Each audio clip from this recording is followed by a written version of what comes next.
Why are you so hard on yourself? If you spoke to a friend the way you speak to yourself, do you think they'd stick around? So then, why are you treating yourself so badly? It's time to stop your inner critic from sabotaging your self-worth and love yourself more by replacing it with a kinder, fairer, and more respectful voice. And that's exactly what I'm going to show you how to do in this episode. We have a lot to discuss. So let's talk about being kinder to yourself. Hello and welcome back to the Let's Talk About Mental Health podcast, your weekly dose of practical advice for better mental health. I'm Jeremy Godwin, and this week I'm talking about why you need to stop being so hard on yourself. Most of us would never speak to someone that we care about the way that we talk to ourselves. But many of us still do it daily.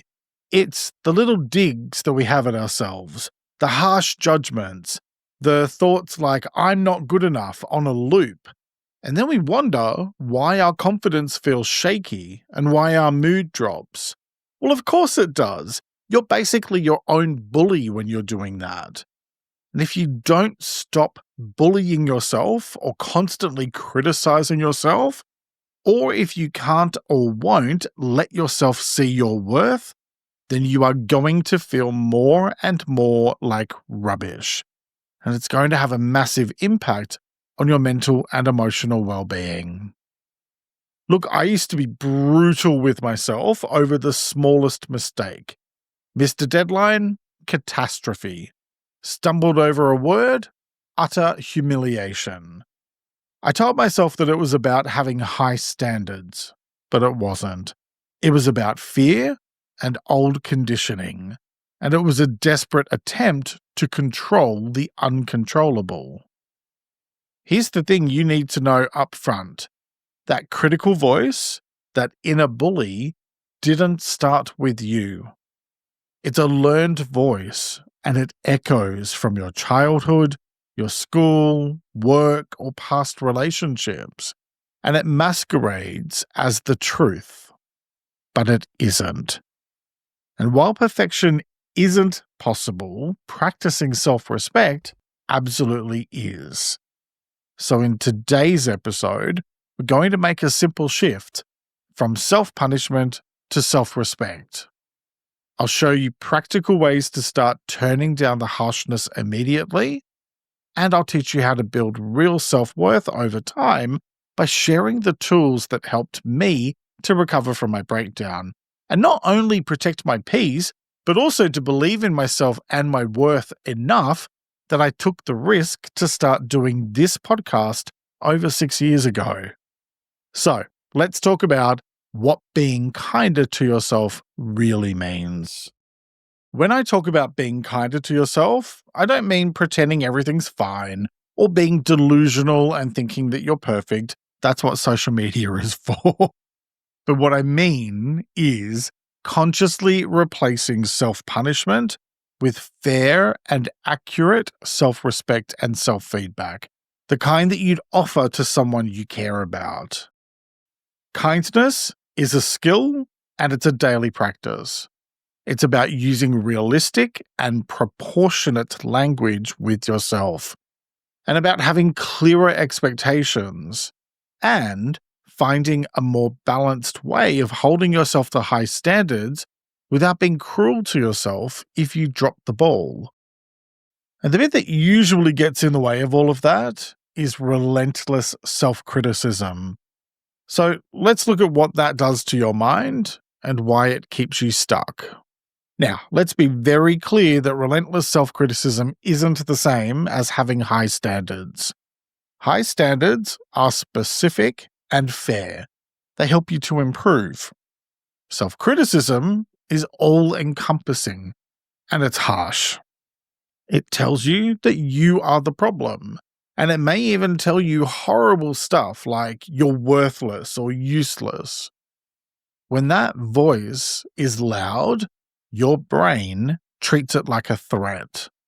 Your body tightens, your thoughts speed up, and your attention narrows down to focus on what's supposedly wrong. That makes you much more likely to ruminate on the horrible things that the voice is saying, and so less likely to take useful action. It's not motivation, it's a stress response dressed up as self-discipline or self-evaluation. Now, because your attention narrows, you start scanning for evidence that you're failing. You will begin to spot every tiny error and miss the bigger picture of what's working. That negative bias, that critical bias, pushes you towards all or nothing thinking. So, for example, you'll be thinking things like, nobody will ever like me, or if it isn't perfect, it's pointless. And then you procrastinate, not because you're lazy, but because doing something to address all of that feels dangerous. That's when simple tasks can become a referendum on your worth. And so you end up delaying to avoid the verdict. Of course, the delay then becomes fresh ammunition for the inner critic, and round you go on the wheel of self-bullying. Self-criticism also confuses honesty with hostility. Honesty sounds like, that paragraph could read better, I'll tighten it by cutting 2 sentences. Hostility sounds like, that's terrible, you're hopeless, you can't write for crap. Now, one points to a next step, while the other attacks your identity and your abilities, and it leaves you stuck. Over time, that hostile tone eats away at your willingness to try. You default to smaller and safer choices because the cost of making a misstep, like facing that inevitable backlash in your head, feels just too much. Your creativity suffers, risk-taking drops, and life becomes just a sequence of avoidance moves. Now, there's another piece here that we don't talk about enough, which is that the inner bully usually isn't your voice. It's borrowed. Generally, it's going to be a mashup of people from your past. Teachers, parents, bosses, peers, maybe with a toxic ex or two thrown in for good measure. And it often pops up in their phrases and tones. So, because it feels familiar as a result of that, it can then seem like it's true. But familiarity isn't truth. Just because the same thing is said over and over again, that doesn't make it true. When you start listening for it, you'll notice how absolute that voice is, using terms like always or never, and how vague it is. Things like, that's not good enough, but not defining what good enough actually is. And you'll begin to see how it rarely ever offers you a fair and realistic solution. That's your cue that you're dealing with conditioning, not clear feedback. Being hard on yourself doesn't make you better. That voice doesn't make you better. It makes you more avoidant. Responsibility is calm, it is specific, and it's focused on improving. But harshness is noisy, personal, and focused on punishment. When you treat yourself with respect, you actually become more consistent because you're not wasting your energy on policing yourself. You correct what needs correcting, and you keep moving forward.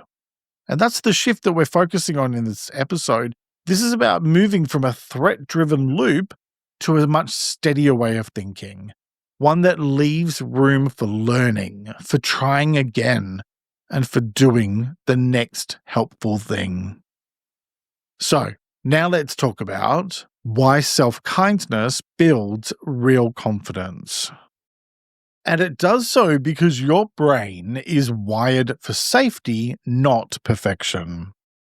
When you attack yourself, your system reads it as a threat and it flips into survival mode. Your body tenses up, your thoughts start racing, and you have tunnel vision. And in that state, you don't learn well, you don't remember well, and you definitely don't take brave action. When you stop attacking yourself, you free up a ridiculous amount of energy. And that's energy that you can spend on actually doing the thing, on learning, and on trying again, instead of policing every so-called failure or imperfection. The fact is that most people aren't paying attention to you and scrutinizing you the way that you think they are. Being hard on yourself also shrinks your field of view. Shame makes everything about you. I'm the problem. And that pulls your attention away from the problem that actually needs to be solved.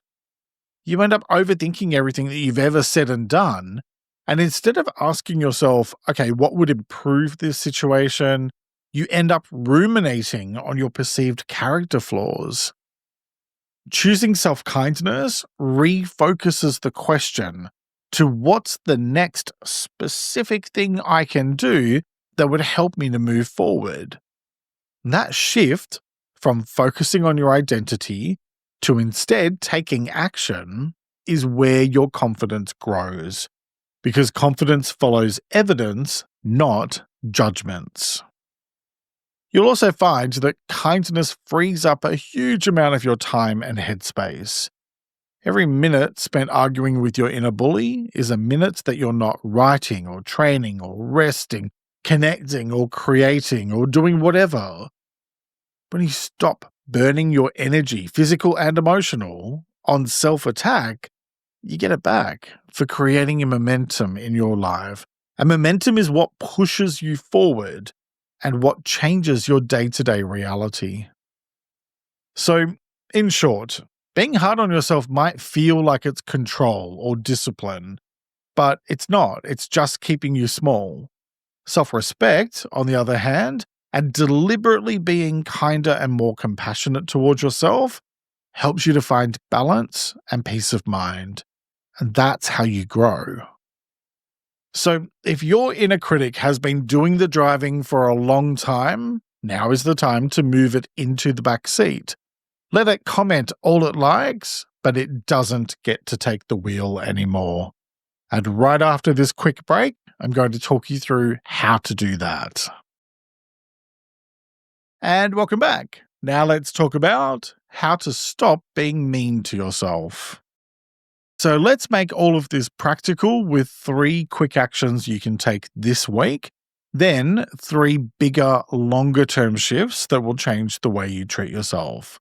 You can refer back to the transcript at any time for the specifics of how to do these. It's linked in the description, or just head over to ltamh.com/episodes and you'll find all my episodes and transcripts there. Okay, so my first quick action is change the narrative. When those harsh thoughts pop into your head, you have a choice to make. Do you believe them and let them tear you to shreds over and over again? Or do you choose to recognize that they're just thoughts, not facts? Because they are just thoughts, not facts. A simple way to remind yourself of that is to use NRN, name, reframe, next step, which will take you 60 seconds or less. So when a harsh thought hits, like you're useless or you always mess it up, pause and name it. So, for example, that's criticism, not truth. Naming separates you from the story, from the emotion, and it gives you a sliver of space. Then, reframe it to something more accurate and fair. I'm disappointed this didn't go to plan, so what's the reasonable fix here? Accuracy matters, because your brain will believe whatever you repeat to it. Finally, choose the next step, something that you can do in 2 minutes or less immediately to move towards a solution. It could be reply with a simple update, fix that one clunky sentence, file the form. You'll find that taking action quietens the noise in your head. Most spirals will lose power when you start doing the first small thing. Okay, so the next quick action is the worthiness wedge. When a thought like "I'm not good enough" lands like a heavy weight on your chest, I want you to insert a worthiness wedge between you and it. It is a 3-line pattern breaker that you can use anytime, anywhere. You can say it, write it, or put it in your notes app, whatever works for you. First, tell yourself that's the old "I'm not enough" story, and it's not true. Then tell yourself, one thing that shows I'm growing is, and name one thing, even if it's something small. And then tell yourself, the next step I'm taking is, and identify what you're doing next to move forward, aligned with your values and what really matters to you. So be specific. So line 1 calls the thought out as a story. It's learned and familiar, but not the truth. Line 2 forces evidence into the conversation. And it can be small, like "I answered 2 emails" or "I took a walk instead of doom scrolling." Line 3 is then about consciously turning your focus towards motion. So this is not empty cheerleading or rah-rah, it's accurate and it's forward-leaning. The wedge interrupts the all-consuming judgment, and it shrinks the moment down to something that feels a lot more human-sized and manageable. And look, a quick extra tip for you here. As you're saying it to yourself, you could pair it with a slow exhale to calm your body, and that leads to even more clearer thinking. Okay, my next quick action is talk to yourself like a teammate. Look, this one might feel a bit ick to start with. It makes me cringe a little bit even saying it, to be honest, but I decided to go ahead and share it regardless because it's necessary and it works. High-performing teams, sports teams, work teams, whatever, aren't kind to one another instead of being honest. They're kind to each other so that they can stay honest without spiraling. Because teams need to be able to give one another constructive criticism in order to improve. So, borrow that approach. Before you start a task, consider yourself to be your own teammate and say one line to yourself that you would offer to someone in your team who you like and respect. Maybe it's, okay, keep it simple, one clear step first.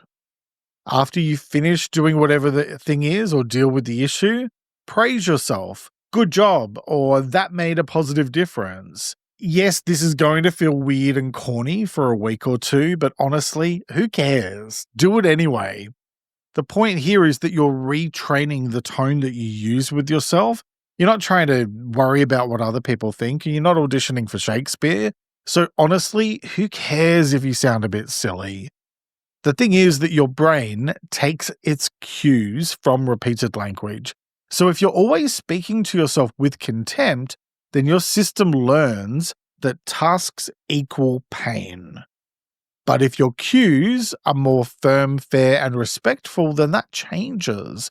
Now, tasks equal something tolerable, or sometimes even something satisfying. Over time, this reduces avoidance, and it builds much steadier output. You're not lowering your standards here. You're lowering hostility so that you can meet your standards more consistently. Okay, so that is the 3 quick actions. Let me know in the comments which one you're going to try out first and why. So now, let's talk about the longer term changes you need to make to stop being so hard on yourself. And I'm going to encourage you to work on all 3 of these bit by bit over the next few months. The more you do that and the more you chip away at those negative thoughts and feelings about yourself, the more you're going to be able to start to see and feel a stronger sense of your self-worth. Okay, so the longer term change number 1 is make self-respect non-negotiable. This whole thing is not about being nice to yourself once every blue moon. It means instead just drawing a line in the sand once and for all, starting right now. Being firm with yourself is fine. Being cruel is not. And that's a non-negotiable from this point forward. So let's make that practical. Write down the 5 nastiest phrases that you tend to throw at yourself. Yes, the exact wording. And then next to each one of them, write down a fair replacement, something that you would accept from a decent manager or a trusted friend. So, for example, you're hopeless might become this could do with a second pass. Now, here's the rule.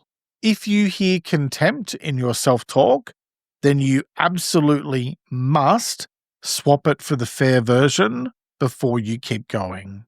Again, non-negotiable. Put one or all of those replacements on your phone lock screen for the week so that it's in your face when you need it.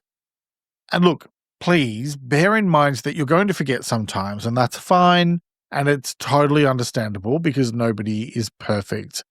But the work is about noticing the nasty thoughts sooner and swapping them out faster. So don't punish yourself, just keep going. I'd also suggest to keep an eye out for when these sort of like contempt-based thoughts tend to show up. Is it in the morning? Is it late in the afternoon? Is it around certain people? And then adjust your day to try to reduce those triggers as much as possible. Self-respect is not a feeling that you wait to have show up. It's a practice that you do, one kind and fair sentence at a time. All right, the next longer-term change is rewrite the script you live by. We're not going to be going on an archaeological dig here and excavating every single childhood memory today. We're just starting small and building. So we're going to build your new language and rehearse it until it sticks.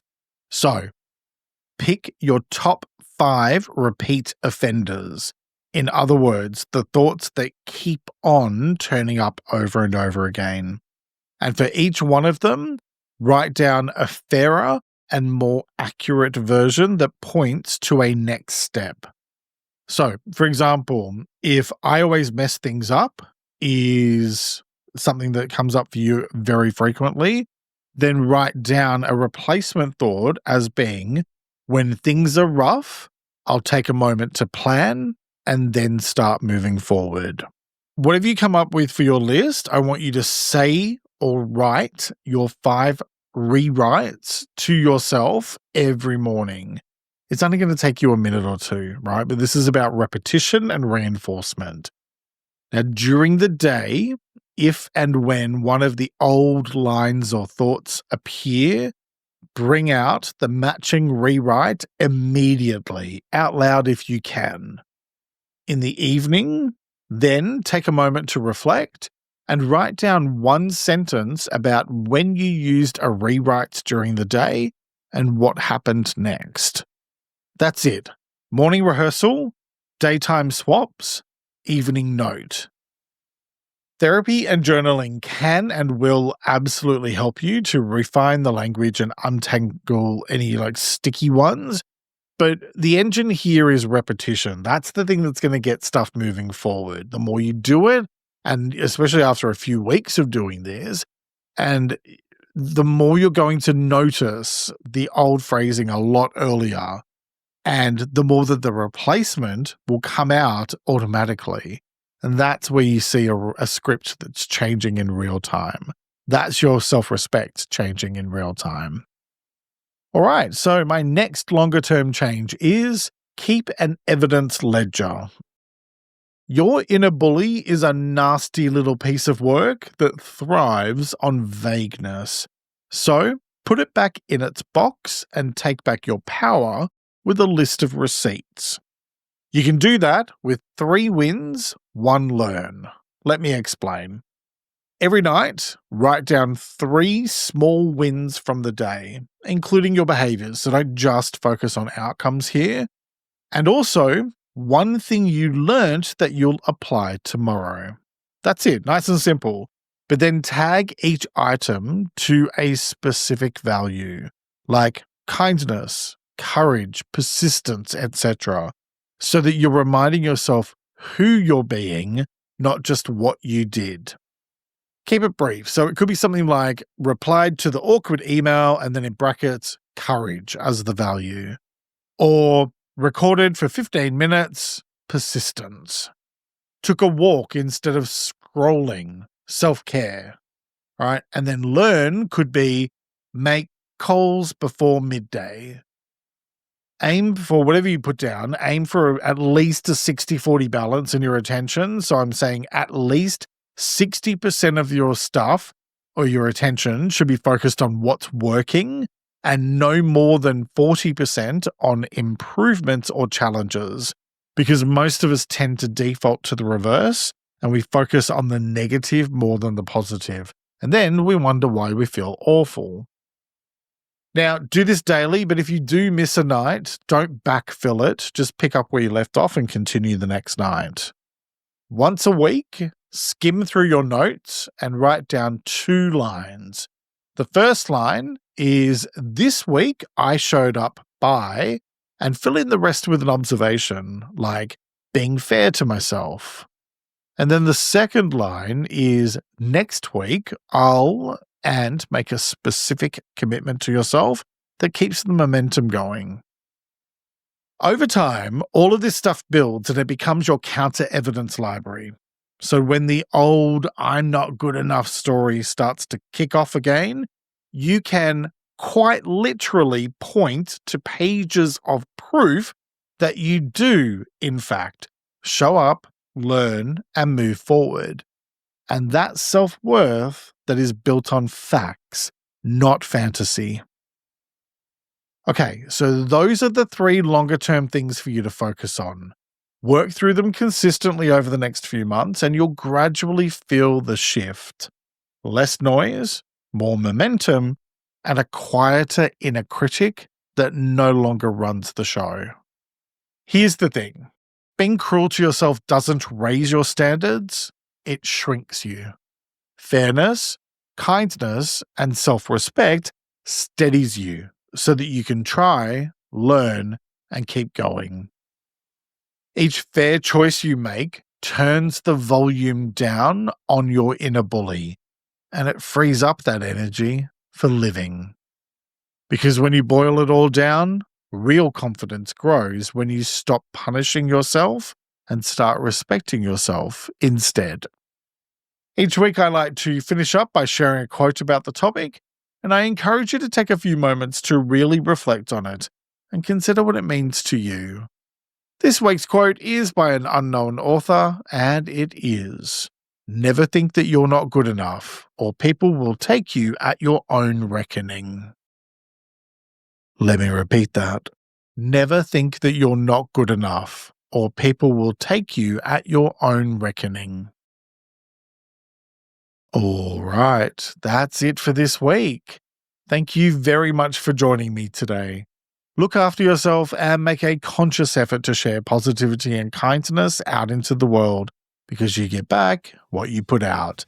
Take care and talk to you next time. Check out my How to Feel More Comfortable in Your Own Skin episode next, linked on screen and in the description. And follow or subscribe for new episodes every week. Let's Talk About Mental Health is an independent program. Discover more at ltamh.com.